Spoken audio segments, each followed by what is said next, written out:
வணக்கம். புதுவை காவல்துறையில் 20 ஆண்டுகள் பணியாற்றிய காவல்துறை முதுநிலை கண்காணிப்பாளர் ஸ்ரீகாந்த் அந்தமானில் மாரடைப்பால் மரணமடைந்தார்.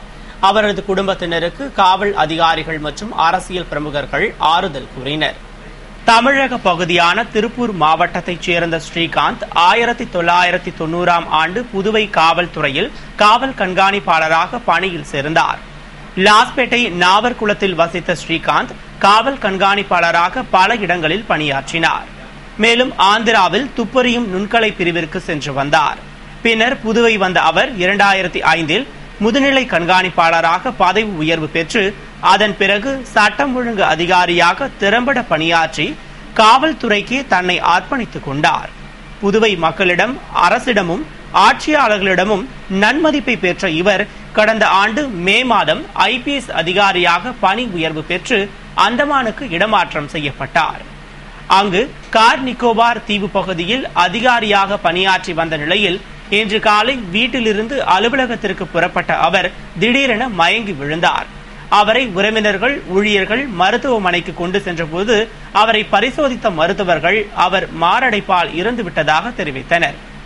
இத்தகவலை அறிந்த அவரது மனைவி மற்றும் உறவினர்கள் மட்டுமின்றி புதுவை காவல்துறையினர், பொதுமக்கள் என அனைவரும் அதிர்ச்சி அடைந்தனர். மேலும் இத்தகவலை அறிந்ததும் DIG சுக்லா, கண்காணிப்பாளர்கள் ராமராஜு, பைரவசாமி, முன்னாள் நகரமன்ற துணைத் தலைவர் ஜான்குமார், முன்னாள் முதலமைச்சர் ஜானகிராமனின் தனி அதிகாரி பாஸ்கர், ஆய்வாளர்கள் ரங்கநாதன், பாஸ்கரன், பெற்றோர் மாணவர் நலச்சங்க தலைவர் பாலா மற்றும் காவல்துறை அதிகாரிகள், அரசியல் கட்சி பிரமுகர்கள் ஆகியோர் நாவர்குளத்தில் உள்ள அவரது வீட்டிற்கு சென்று அவரது மனைவிக்கு ஆறுதல் கூறி ஆழ்ந்த இரங்கலை தெரிவித்தனர். காவல்துறைக்கு வரும் முன் கால்நடை மருத்துவராக பணியாற்றிய ஸ்ரீகாந்த் இலக்கியத்தில் ஈடுபாடு கொண்டவர். மேலும் 20 வருடம் புதுவை காவல்துறையில் சிறப்பாக பணியாற்றி மத்திய அரசின் குடியரசுத் தலைவர் உள்ளிட்ட விருதுகளை பெற்ற இவர் காவலர்களை கண்டிப்புடன் கூடிய அரவணைப்பின் மூலம் திறம்பட வழிநடத்தியதால் போலீசாரால் MGR என்று புனைப்பெயரால் அழைக்கப்பட்டார். அன்னாரது உடல் அந்தமானிலிருந்து நாளை காலை தனி விமானம் மூலம் சென்னை கொண்டுவரப்பட்டு பிற்பகல் புதுவை கொண்டுவரப்படுகிறது. பின்னர் பொதுமக்கள் அஞ்சலிக்காக நாவர்குளத்தில் உள்ள அவரது இல்லத்தில் வைக்கப்பட்டு மாலை 5 மணி அளவில் கருவடிக்குப்பம் இடுகாட்டில் தகனம் செய்யப்படுகிறது. இலங்கை ராணுவத்தால் சிறைபிடிக்கப்பட்ட காரைக்கால் மீனவர்களை மீட்க கோரி புதுவை திராவிட முன்னேற்றக் கழகம் சார்பில் மாநில அமைப்பாளர் MA சுப்பிரமணியன் தலைமையில் மாபெரும் கண்டன ஆர்ப்பாட்டம் நடத்தப்பட்டது. புதுவை மாநில திராவிட முன்னேற்றக் கழகம் சார்பில் தலைமை தபால் நிலையம் எதிரில் இலங்கை ராணுவத்தால் சிறைபிடிக்கப்பட்ட காரைக்கால் பகுதி மீனவர்களை உடனடியாக மீட்க கோரி மாநில அமைப்பாளர் MA சுப்பிரமணியன் தலைமையில் முன்னாள் முதலமைச்சர் RV ஜானகிராமன், துணை அமைப்பாளர் SP சிவகுமார், பொருளாளர் அனிபால் கென்னடி, துணை அவைத் தலைவர் சீதா வேதநாயகம், தொகுதி செயலாளர் ஏம்பலம் செல்வம், மீனவரணி அமைப்பாளர் கோதண்டராமன், தட்டாஞ்சாவடி இளங்கோ உள்ளிட்ட நிர்வாகிகள் முன்னிலையில் மாபெரும் கண்டன ஆர்ப்பாட்டம் நடத்தப்பட்டது. ஆர்ப்பாட்டத்தில் மாநில கழக நிர்வாகிகள், தலைமை செயற்குழு, பொதுக்குழு உறுப்பினர்கள், தொகுதி கழக நிர்வாகிகள், இளைஞரணி, தொண்டரணி, வழக்கறிஞரணி, மீனவரணி உள்ளிட்ட அனைத்து அணி நிர்வாகிகள் திரளாக கலந்து கொண்டு தமிழகம் மற்றும் புதுவை மீனவர்களை அடிக்கடி கைது செய்து சிறைபிடிக்கும் சிங்கள கடற்படையினரின் அத்துமீறல்களை கண்டித்தும், இலங்கை ராணுவத்தால் சுட்டுக் கொல்லப்பட்டும் படுகாயமடைந்தும் பாதிப்படைந்துள்ள தமிழ் மீனவர்களை பாதுகாக்கவும், இலங்கை ராணுவத்தின் அட்டூழியத்திற்கு நிரந்தர தீர்வு காணாத மத்திய அரசை கண்டித்து காரைக்கால் மீனவர்களை மீட்க மாநில, மத்திய அரசுகள் வலியுறுத்த கோரியும் கோஷமிட்டு ஆர்ப்பாட்டம் செய்தனர். புதுவை மகளிர் மற்றும் மாற்றுத்திறனாளிகள் மேம்பாட்டுக் கழகம் சார்பில் மாற்றுத்திறனாளிகளுக்கு சிறுதொழில் துவங்க கடனுதவியை அமைச்சர் ராஜவேலு வழங்கினார். புதுவை ஜவஹர் நகர் சமுதாய நலக்கூடத்தில் மகளிர் மற்றும் மாற்றுத்திறனாளிகள் மேம்பாட்டுக் கழகம் சார்பில் மாற்றுத்திறனாளிகள் பொருளாதார மேம்பாட்டிற்காக கடனுதவி வழங்கும் நிகழ்ச்சி நடைபெற்றது. நிகழ்ச்சியில் சிறப்பு விருந்தினராக அமைச்சர் ராஜவேலு கலந்து கொண்டு மாற்றுத்திறனாளிகள் பயனுறும் வகையில் 371 மாற்றுத்திறனாளிகளுக்கு மளிகை கடை, துணி வியாபாரம், பெட்டிக்கடை, கணினி மையம், பொது வியாபாரம் மற்றும் பலதரப்பட்ட தொழில்கள் தொடங்க 2,52 லட்சம் ரூபாயினை கடனுதவியாக வழங்கினார். விழாவில் சபாநாயகர் சபாபதி, அமைச்சர் பன்னீர்செல்வம், சட்டமன்ற உறுப்பினர்கள் வைத்தியநாதன், தமிழ்செல்வன், துறை மேலாண் இயக்குநர் பிரியதர்ஷினி, மேலாளர் கோமதி, மகளிர் மற்றும் மாற்றுத்திறனாளிகள் மேம்பாட்டுக் கழக ஊழியர்கள் பலர் கலந்து கொண்டனர். உங்கள் பணம் உங்கள் கையில் திட்டத்தின் 2ஆம் கட்டத்தை செயல்படுத்த தேவையான நடவடிக்கைகளை எடுக்க வேண்டும் என்று அந்தந்த மாவட்ட துறை செயலர்களுக்கு மத்திய அரசு அறிவுறுத்தியுள்ளது. மண்ணெண்ணெய், சமையல் கேஸ், உரம் போன்றவற்றிற்கு வழங்கப்படும் மானியம் நேரடியாக பொதுமக்களின் வங்கிக் கணக்கில் வரவு வைக்கப்படும் வகையில் உங்கள் பணம் உங்கள் கையில் திட்டத்தை கடந்த ஜனவரி மாதம் முதல் மத்திய அரசு அமல்படுத்தியது. முதற்கட்டமாக 43 மாவட்டங்களில் துவக்கப்பட்ட இத்திட்டம் 2ஆம் கட்டமாக 78 மாவட்டங்களில் துவங்கப்பட உள்ள நிலையில் அடுத்த மாதம் 15ஆம் தேதி முதல் 20 மாவட்டங்களில் இத்திட்டத்தின் கீழ் சமையல் கேஸ் மானியம் மட்டும் பயனாளிகளின் வங்கிக் கணக்கில் வரவு வைக்கப்பட உள்ளது.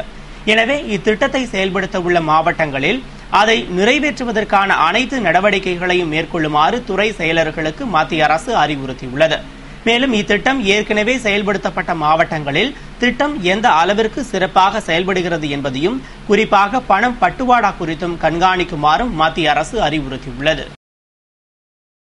புதுவை அனைத்து நிலை ஆசிரியர் சங்கங்களின் ஒருங்கிணைப்பு குழு சார்பில் 12ஆம் தேதி கோரிக்கை விளக்க வாயிற் கூட்டம் நடத்த உள்ளதாக அறிவிக்கப்பட்டுள்ளது.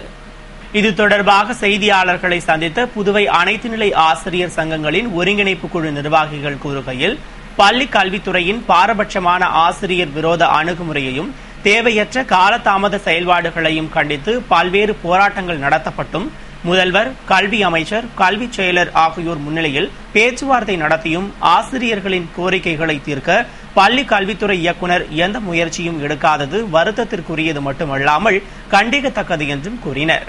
கட்டாய கல்வி உரிமை சட்டம் 2009ற்கு மாறாக பள்ளி கல்வி இயக்குநரகம் தொடர்ந்து செயல்பட்டு வருவதாகவும் ஆசிரியர்களின் ஈட்டிய விடுப்பினை பறித்ததுடன் பள்ளி விடுமுறை நாட்களையும் குறைத்துள்ளதாகவும் காலி பணியிடங்கள் நிரப்பப்படாமல் ஆசிரியர்களின் கூடுதல் பணிச்சுமையால் பள்ளி நிர்வாகம் நிலைகுலைந்துள்ள நிலையில் தலைமை ஆசிரியர்கள் இல்லாமல் பல்வேறு பள்ளிகள் இயங்கும் நிலை தொடர்ந்து வருவதால் பள்ளி கல்வித்துறையின் ஆசிரியர் விரோத போக்கை கண்டித்து கோடை விடுமுறையில் பள்ளி தொடர்பான எந்த வேலைகளையும் மேற்கொள்வது இல்லை என முடிவு செய்யப்பட்டுள்ளதாகவும் இதனை வலியுறுத்தி வரும் 12ஆம் தேதி கல்வித்துறை முன்பு கோரிக்கை விளக்க வாயிற்கூட்டம் நடத்த உள்ளதாகவும் அனைத்து நிலை ஆசிரியர் சங்கங்களின் ஒருங்கிணைப்பு குழு நிர்வாகிகள் தெரிவித்தனர். புதுவையில் போலீசாருக்கு சீருடை வழங்குவதில் பின்னடைவு ஏற்பட்டுள்ளதால் அதனை வழங்க அரசு உரிய நடவடிக்கை எடுக்க வேண்டும் என போலீசார் எதிர்பார்க்கின்றனர். புதுவை காவல்துறையில் நவீனமயமாக்கல் திட்டத்தின் கீழ் பல்வேறு திட்டங்களை அரசு செயல்படுத்தி வருகிறது. ஆனால் சட்டம் ஒழுங்கை காப்பாற்றும் பணியில் ஈடுபட்டுள்ள போலீசாருக்கு கடந்த 2 வருடங்களாக சீருடை வழங்காமல் உள்ளது. கடந்த காலங்களில் ஏஎப்டி மில்லில் ராணுவம் மற்றும் தமிழக புதுவை போலீசாருக்கு சீருடை தயாரிக்கப்பட்டு வழங்கப்பட்டு வந்தது. ஆனால் தற்போது ஏஎப்டி மில் நலிவடைந்து உற்பத்தி பாதிக்கப்பட்டதால் போலீசாருக்கு சீருடை வழங்குவதில் பின்னடைவு ஏற்பட்டுள்ளது. மேலும் ஆண்டுதோறும் ஜனவரி மாதத்தில் போலீசாருக்கு தேவையான சீருடை, பேட்ஜ், பெல்ட், ஷூ உள்ளிட்டவை வழங்கப்படும். ஆனால் கடந்த 2 வருடங்களாக சீருடை வழங்கப்படவில்லை. இதனால் போலீசார் முதல் காவல் கண்காணிப்பாளர்கள் வரை தங்கள் சொந்த செலவில் சீருடை உள்ளிட்ட பொருட்களை வாங்கி பயன்படுத்துவதால் சீருடையின் வண்ணம் உள்ளிட்டவைகளில் வித்தியாசம் காணப்படுகிறது. மேலும் கோரிமேடு பகுதியில் உள்ள விற்பனை பிரிவில் காவலருக்கான பொருட்களை விற்பனை செய்வதற்கு காவல்துறை தலைமையகம் பொருட்களை கொள்முதல் செய்வதில் தயக்கம் காட்டுவதால் நடைமுறை சிக்கல் உள்ளது.